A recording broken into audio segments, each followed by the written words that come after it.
말씀 받겠습니다. 신명기 16장으로 들어갔습니다. 1절에서 3절. 아비볼을 지켜 내 하나님 여호와의 유월절 예식을 행하라. 이는 아비볼에 내 하나님 여호와께서 밤에 너를 애굽에서 인도하여 내셨습니다. 여호와께서 그 이름을 두시려고 택하신 곳에서 우양으로 내 하나님 여호와께 유월절 제사를 드리되 유교병을 그것과 아울러 먹지 말고 7일 동안은 무교병 곧 고난의 떡을 그것과 아울러 먹으라. 이는 내가 애굽 땅에서 급속히 나왔음이니 이같이 행하여 너의 평생에 항상 내가 애굽 땅에서 나온 날을 기억할 것이니라. 3대 절기라고 말한다면 크게는 이제 6월절이 있고요. 그 다음에 7.7절이 있습니다. 그 다음에 초막절, 이 세 가지를 3대 절기라고 그래요. 하나하나 다 얘기를 할 겁니다. 첫 번째는 6월절, 그 다음에는 7.7절, 그 다음에는 초막절, 이 세 가지가 3대 절기입니다. 이 절기가 굉장히 의미가 있어요. 그래서 우리 인생에 그리스도인이라면 다 한 번씩 거치는 절기고, 거쳐야만 되고 또. 그리고 이게 예수님의 생애하고도 관련이 돼요. 절기가. 그래서 이제 6월절은 첫날에 이제 6월절로 지키고요. 그 다음에 6월절이 뭡니까? 죽음의 사자가, 재앙이 그 문설주나 인방에 희생의 피를 바른 사람들에게는 넘어갔다는 얘기죠. 그날 밤에 1회 사건으로 끝나는 거예요. 6월절은요. 넘어가면 끝나는 겁니다. 그 다음에 연결해서 7일간 또 절기를 지켜요. 여기 무교절이라고 그럽니다. 그래서 6월절은 첫날 하루고, 이제 재앙이 지나갔으면 끝난 거니까. 그리고 그 다음날부터는 7일간 연속해서 절기를 지키는데 그게 무교절이에요. 무교절은 쓴 나물 먹고, 그 다음에 그 누룩 없는 떡 먹고 이렇게 하죠. 그래서 이제 구원받은 사람은 그렇게 쓴 나물과 또, 맛없는 일 같은 거 이제 좀 견뎌내야 된다는 거죠. 예수 믿는다고 핍박받고 핀잔당하고 무슨 뭐 이렇게 다 그 맛없는 일이거든, 그거. 그런 것을 이제 감당해야 된다는 얘기를 이제 얘기를 하는 겁니다. 6월절과 무교절은 항상 붙어 있습니다. 따로 떨어진 게 아니라. 6월절 첫날, 그 다음날부터 6일이 있죠. 그러면 그것은 무교절 이렇습니다. 그 다음에 이제 오는 절기가 7.7절인데, 이 7.7절은 참 명칭이 많아요. 7.7절이라고 이렇게 이제 대표적으로 씁니다만, 그 7.7절을 놓고 여러 가지 명칭이 있습니다. 뭐 초실절 그러기도 해요. 초실절. 이 초실절, 이 7.7절이 뭐냐면 부활절을 얘기하는 거예요. 오늘날로 말하면. 그래서 예수님 부활하신 날을 기념하는 건데, 이게 이제 첫 번째 열매가 맺었다 그래서 초실절 그럽니다. 또는 맥추절 그러기도 해요. 맥추절. 그리고 신약 시대에는 이걸 오순절이라고 부릅니다. 다 똑같은 날입니다. 똑같은 절입니다. 7.7절, 초실절, 맥추절, 또 오순절, 펜타코스트 그러죠. 다 같은 절기인데, 마지막에 초막절이라는 게 나오는데 그게 뭐냐면 첫날은 이것도 마찬가지예요. 6월절처럼 첫날은 수장절로 지키면, 수장절은 모든 곡식을 모아놨다 그 말이에요. 창고에 넣었다 그 수장. 그래서 첫날은 모든 곡식을 이제 모아놓고, 그리고 연이어서 역시 7일 동안 초막절을 지키는 거예요. 첫날은 수장절로, 그 다음 날부터는 초막절로. 수장절과 초막절도 사실상은 한 절기입니다. 그래서 알곡들이 다 모아지면 7일간 초막절을 지키는 거예요. 이건 이제 뭘 의미하냐면, 나중에 또 얘기가 나오겠습니다만, 이제 구원받은 사람이 한 곳에 모여지는 날이 와요. 무덤에 있던 사람 다 부활하고, 그래서 천년왕국에 들어가는 거예요. 이 천년왕국을 초막절 절기로 보기도 합니다. 자, 그러면 이 이스라엘 사람들이 지켰던 이 3대 절기가 왜 이렇게 중요하냐? 이게 그 사람들의 절기로 끝나는 게 아니에요. 우리 절기하고 맞는 거예요. 우리 그리스도인이 가야 되는 절기하고 딱 맞아떨어집니다. 그들의 절기로 끝나는 게 아니라는 거예요. 그들 명절에 왜 우리가 왜 그게 아니고, 그 명절에 의미하는 바가 우리 똑같이 일어나는 거예요. 해당이 됩니다. 그리고 이 3대 절기는 아까 얘기했듯이 예수님의 일생과도 연관이 있어요. 그래서 이 절기들이 앞으로 이 종말론 시나리오하고도 연결이 됩니다. 그래서 이 절기에 대한 게 굉장히 이해가 중요한 거죠. 그리고 이제 더 구체적으로 들어가면 이 절기는 우리 하나님의 자녀들의 일생과 또 연관이 있습니다. 다 거칩니다. 그래서 이제 잘 알다시피 6월절은요, 그 6월절에 그 어린 양이 중요한데, 그 6월절 어린 양 되신 분이 예수 그리스도거든요. 예수 그리스도의 십자가 희생과, 그리고 그로 인한 인류의 구원, 그것을 이제 요약해서 나타내는 게 6월절입니다. 그래서 6월절을 통해서 우리의 재앙이 어떤 희생제물의 피로 인해서 넘어갔다는 거. 그리고 우리는 죽지 않고 삶을 얻었다는 거. 이런 걸 나타내는 거거든요. 그래서 우리가 언젠가 딱 한 번은 우리 재앙이 사망에서 생명으로 옮기는 순간이 있어야 되는 거예요. 그걸 개인의 6월절이라고 그래요. 그건 있어도 그만 없어도 그만이 아니라 반드시 있어야 됩니다. 반드시. 그게 없는 사람은 이 재앙이 넘어간 게 아니에요. 반드시 그날이 꼭 그날을 내가 기억하지 못하다 할지라도 그날이 있어야 됩니다. 그리고 이제 초실절은 부활의 그 첫 열매 대신 부활을 제일 먼저 하신 분은 예수 그리스도입니다. 그래서 이 나사로도 살아나고 그거는 엄격히 말하면 부활이 아니에요. 다시 한번 잠시 살았던 것 뿐이라. 왜? 도로 죽었으니까. 부활은 완전히 영원히 사는 걸 얘기를 해요. 일단 다시 새 생명을 얻으면 영원히 다시 사는 걸 얘기를 하고 우리가 짓고 있는 육체하고 다릅니다. 그건 우리가 보지 않아서 잘 몰라요. 부활에 대한 생명체가 따로 있기 때문에. 영원히 죽지 않는 그런 몸으로 살아나는 건데 나사는 그 육체를 가지고 다시 이제 생명을 연장했을 뿐인 거예요. 간단히 말하면. 그래서 그렇게 한 건 그건 부활이 아니에요. 성경이 말하는 부활은 영원히 다시 죽지 않는 몸으로 살아난 거. 나사로는 다시 죽었죠. 그런 얘기라는 게 아니라는 거예요. 그래서 영원히 죽지 않는 몸으로 다시 부활한 첫 열매가 되신 분이 예수 그리스도예요. 첫 열매가 있었기 때문에 그 다음에 또 붙은 자들이 또 생기고 해서 우리도 언젠가 죽지 않는 영원한 몸을 가지고 부활을 하게 되는 겁니다. 그래서 부활의 첫 열매 되신 예수님께서 성령으로 강림하시는 것까지 나타나요. 오순절이 포함되는 거죠. 초실절에. 이제 이걸 시대를 말하면 지금 현재 시대를 얘기를 합니다. 현재 그 시대의 말이에요. 그래서 예수님이 부활하시고 성령이 오셨죠. 교회의 시대가 시작됐습니다. 그게 아직도 유지가 되고 있는 거예요. 2000년 동안. 그래서 이제 앞으로 언제인지는 모르지만 임박했다고 봅니다. 예수님께서 재림하시게 되면 알곡을 모아요. 알곡이 뭡니까? 구원받은 사람들 모으게 돼 있어요. 오직 두 가지로 나뉩니다. 구원받은 사람이냐 안 받은 사람이냐, 알곡이냐 쭉정이냐, 이 두 가지로 나누는 거예요. 그 사람이 미국 사람이냐 한국 사람이냐, 여자냐 남자, 나이가 젊으냐 무슨 늙으냐 그렇게 따지는 게 아니고, 학교를 어디 나왔냐 이렇게 따지는 게 아니라 알곡이냐 아니냐 이렇게 따져요. 그때는 딱 두 가지로 따집니다. 그래서 알곡은 천국 창고로 모아드리는 거예요. 그래서 수장절인 거예요. 그래서 앞으로 예수님께 재림하시면 언제인지 모르지만 임박했다고 보여집니다. 이 알곡을 모아서 천국 창고에 드리는 수장절이 있어요. 그러니까 이제 거기 알곡으로 들어가야지. 그러니까 지금 그거 임박한 시대에 지금 살고 있는 거예요. 예수님이 초실절에 부활을 하셔서 성령이 오셔서 지금까지 연결되고 있는 거예요. 그 기간이 지금 한 2000년 지났습니다. 근데 그 기간이 이제 곧 끝나가는데, 끝나게 되면 큰 천사장의 나팔소를 통해서 알곡을 다 불러 모으는 이제 순간이 옵니다. 그러면 이제 거기 들어가야 되는 거죠. 그때는 내가 무슨 일이 바빠요, 무슨 하던 일이 많이 남았어요, 무슨 주문을 맡았는데 그거 해줘, 이런 거 안 통하는 거예요. 가는 거예요. 세상아 자기 거라 나면 더 난다. 나 지금 샵을 열었는데요, 그런 건 필요 없는 거예요. 그냥 가는 거예요. 그러니까 이 땅에서 언제 우린 뜰지 모르기 때문에 그걸 항상 염두에 두고 있어야 되는 거예요. 언제든 주님 나팔 소리 나면은 좀 뜨는 겁니다, 우리는. 여기서 내 뭘 하고 있었네, 무슨 계획이 있었네요, 나는 시집가야 돼, 장가, 이런 게 안 통하는 거예요. 그냥 뜨는 거예요, 바로. 그 이스라엘 백성들 보세요.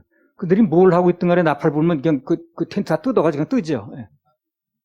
어떤 날은 심들에 쳤는데 그 이튿날 뜰 때도 있어요. 그럼 가는 거예요. 그래서 이제 수장절 뒤에는 7년 혼인잔치라는 거예요. 7년 혼인잔치를 상징하는 게 초막절입니다.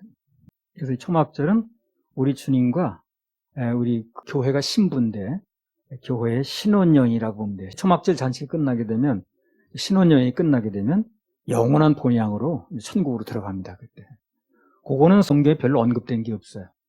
영원한 천국에 대해서는 별로 천국이 이렇게 생겼다, 가서 무슨 이렇다고 별로 언급된 게 없습니다. 다 그 천년왕국까지만 언급되어 있습니다. 하여튼 좌우지간 중요한 건 일단 예수님 믿고 하나님 자녀가 되고 나면 그 뒤로는 계속 좋은 일만 있어요. 계속 좋은 일만 있습니다. 앞날이 창창합니다. 낭낭창창해, 그야말로. 보세요. 그냥 부활할 거지요. 그 다음에 공중에 혼인잔치 할 거지요. 천년 동안 신혼여행 갈 거지요. 영원한 천성이 들어갈 거죠. 스케줄 자체가 아주 창창합니다. 근데 그게 어디부터 시작이 된다는 거예요? 6월절부터 시작이 되는 거예요. 6월절이 중요한 거예요. 교회가 그걸 얘기를 하는 거예요. 그래서 6월절이 중요하다고. 그래서 수장절 나팔 불게 되면 모든 구원받은 자라면 알곡들이면 그냥 올라가 버립니다. 순식간에. 그게 뭘 하고 있든 간에. 그 여기서 너무 모든 걸 신경 쓰고 있으면 안 되는 거예요. 수장절에 들려 올리면 그건 모든 초점이 맞춰져야 되는 거예요. 나그네니까. 그래서 우리 하나님의 자녀들에게 앞으로 일어날 일은 아주 흥미진진하고 점입가경이라고 그러죠. 가면 갈수록 좋아하시는 겁니다. 주님께서 저에게 그것을 낭낭창창이라고 말씀하셨어요. 낭낭창창. 하여튼 그걸 꼭 명심해야 됩니다. 우리 구원받은 사람은 오늘인지 내일인지 나팔 보면 올라간다는 거. 모든 걸 놓고 가는 겁니다. 그때는 무슨 미련 두고 조금 기다려보라 그런 것도 없어요. 보세요. 소돔과 고모라 때 그 롯 끌어내는 거 보세요. 그날 밤을 하죠. 애굽에서 이스라엘 백성을 끌어내는 거 보세요. 얼마나 급히 끌어내는지. 떡 반죽 그거 부풀릴 시간도 없죠. 매군하고 그러죠. 그걸 급히 하는 거예요. 그러니까 그렇게 시간이 주어졌을 때 우리는 준비가 중요한 거예요. 그때 가서 기름 준비 안 됐는데 이건 안 되는 거예요. 기다려줍니까? 안 기다려주죠. 왜? 충분히 시간을 줬으니까. 교회가 정말 그 부분에 신경을 써야 되는 거예요. 신명기 16장 16절. 너희 중 모든 남자는 1년 3차 곧 무교절과 칠칠절과 초막절에 내 하나님 여호와의 택하신 곳에서 여호와께 보이되 공수로 여호와께 보이지 말고 모든 이스라엘 남자는 1년에 3차 무교절과 칠칠절과 초막절에 빠지지 말고 집회에 꼭 참석하라고 그랬습니다. 그건 단순한 이론이 아니고요. 이게 하나님의 계획과 스케줄에 해당이 돼요, 이게. 그래서 반드시 참석을 해야 됩니다.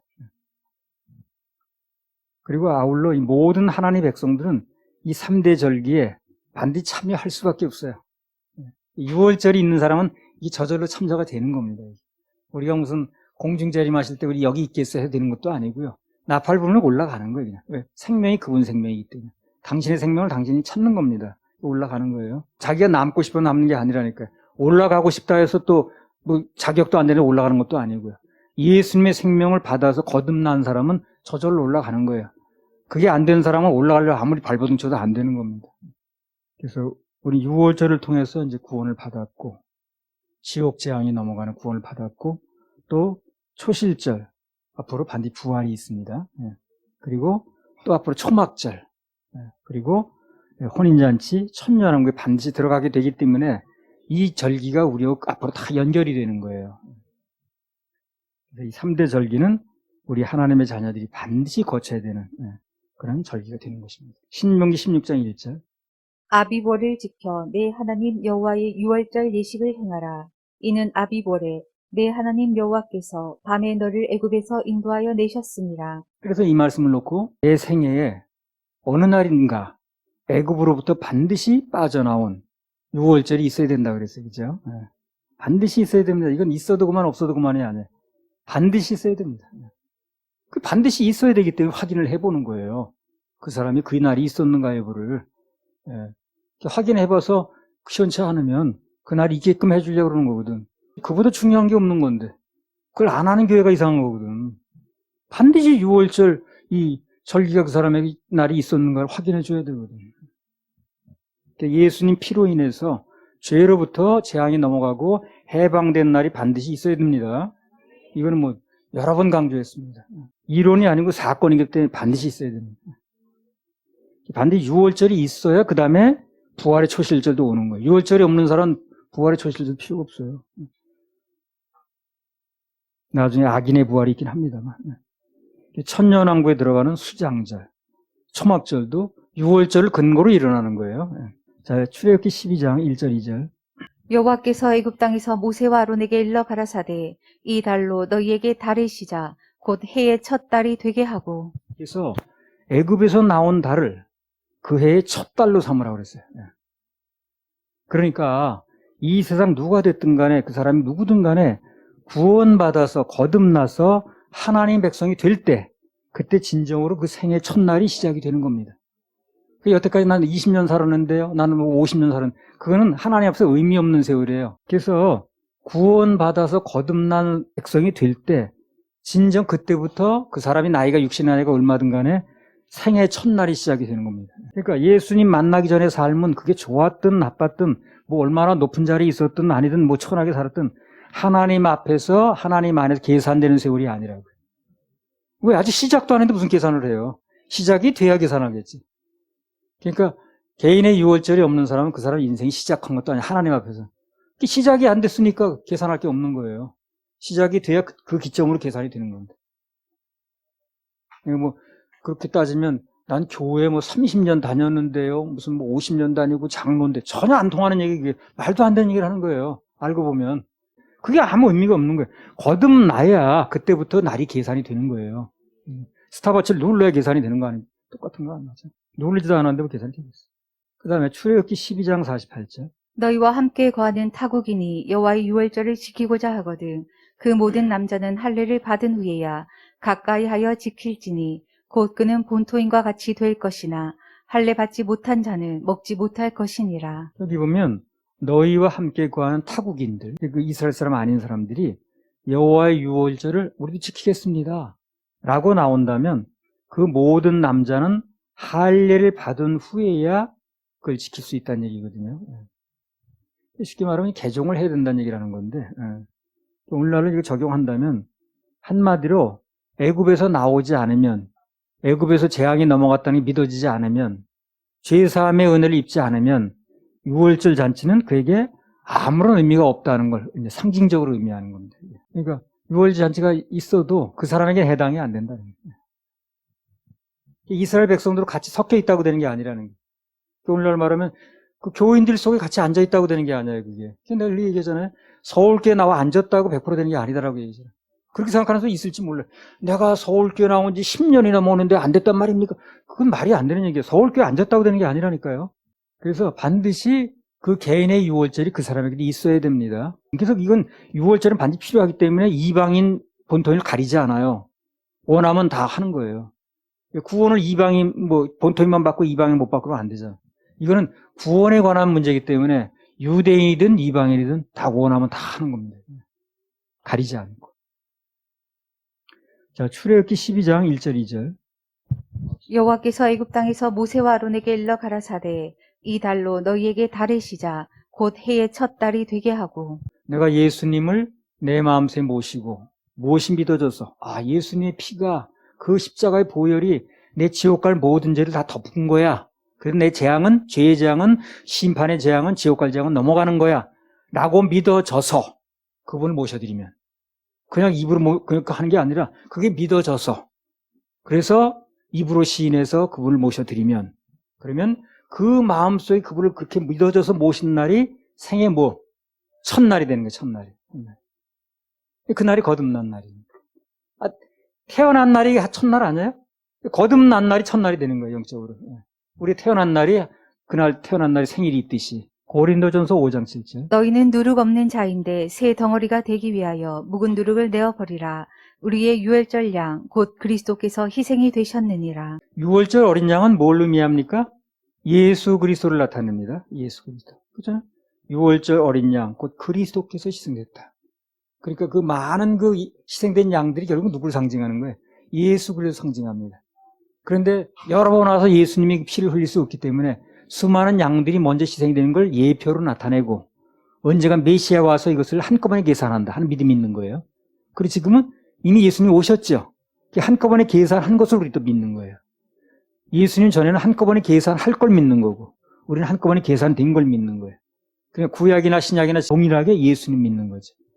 메시아. 그래서 유월절 어린 양은 예수 그리스도를 나타내기 때문에 내 생애에서 모든 절기가 앞으로 제대로 이루어지려면 그 모든 절기, 부활절, 천년왕국 들어가는 그 절기가 내 것이 되려면 반드시 유월절 어린 양 대신 예수님의 살과 피에 동참해야 됩니다. 믿어지는 거예요. 믿어져야 되는 거예요. 그럼 그분의 살과 피에 동참하는 게 무슨 뜻이냐? 요한복음 6장 47, 48절. 진실로 진실로 너희에게 이르노니 믿는 자는 영생을 가졌나니 내가 곧 생명의 떡이로라. 한마디로 생명의 떡 대신 그분을 믿는 겁니다. 그게 동참하는 거예요. 더 구체적으로 말하면 그분의 피 흘리신 십자가 공로를 믿는 겁니다. 그게 나를 위해서 흘려졌다는 거예요. 그래서 그 피가 흘려짐과 동시에 나는 죄는 완전히 아주 신눈처럼 깨끗하게 됐다는 거.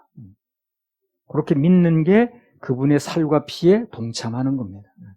구체적으로 말하면. 요한복음 6장 51절에서 53절. 나는 하늘로서 내려온 산떡이니 사람이 이 떡을 먹으면 영생하리라. 나의 줄 떡은 곧 세상의 생명을 위한 내 살이로라 하시니라.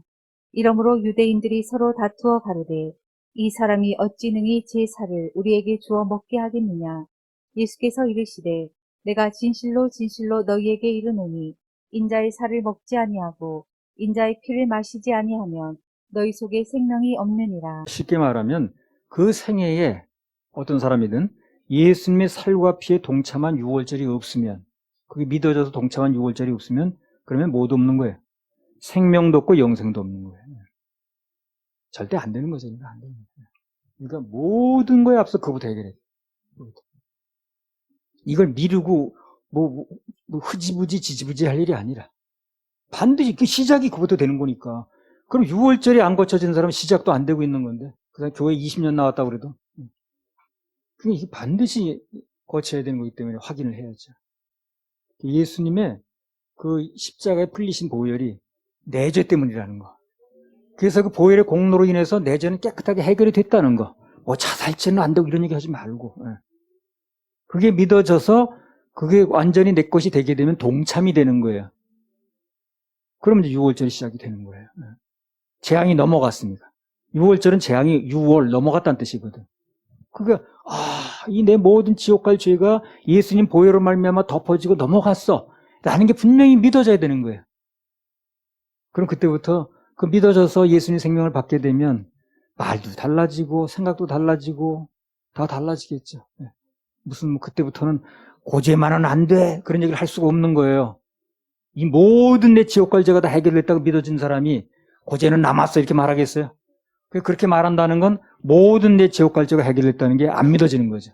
신명기 16장 2절. 여호와께서 그 이름을 두시려고 택하신 곳에서 우양으로 내 하나님 여호와께 유월절 제사를 드리되. 여기 여호와께서 그 이름을 두시려고 택하신 곳 그랬어요. 이 이름을 두시려고 택하신 곳이 있다는 얘기죠. 그러니까 택하신 곳 아무 데나가 아니고 거기서 희생물을 가지고 내 하나님 여호와께 유월절 제사를 드리라 그랬습니다.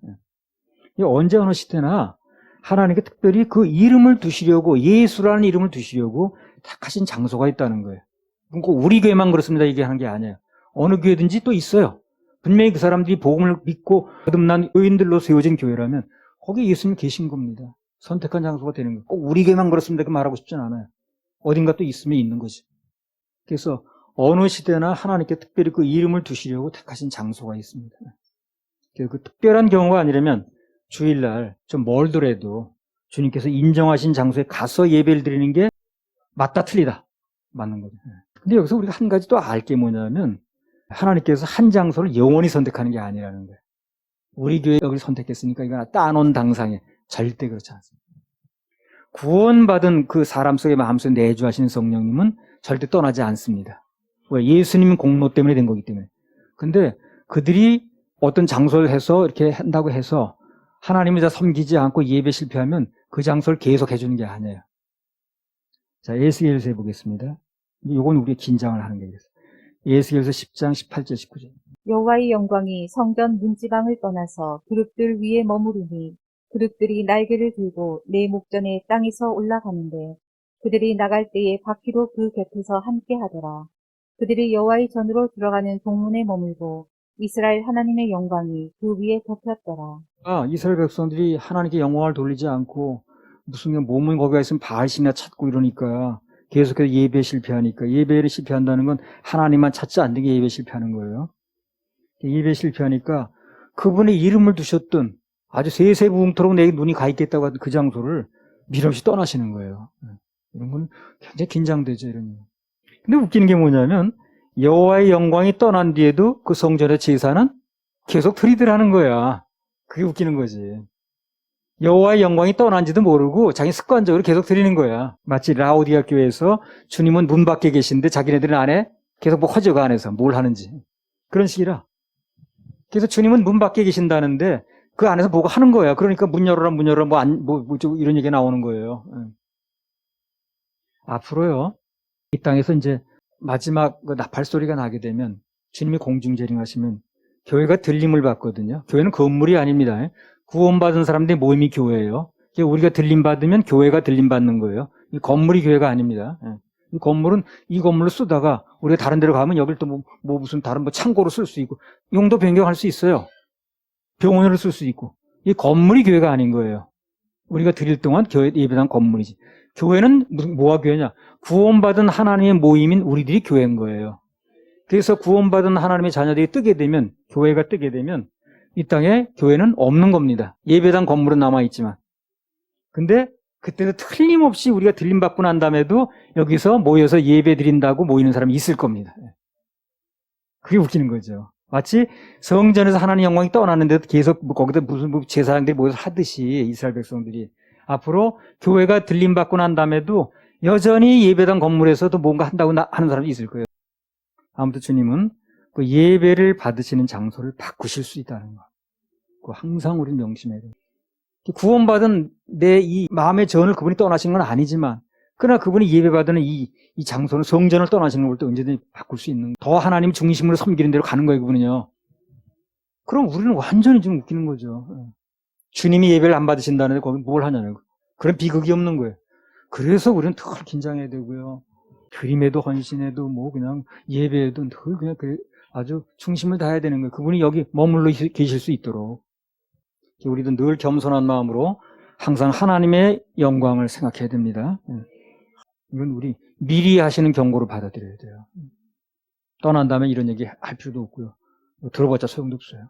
다 같이 명심합시다.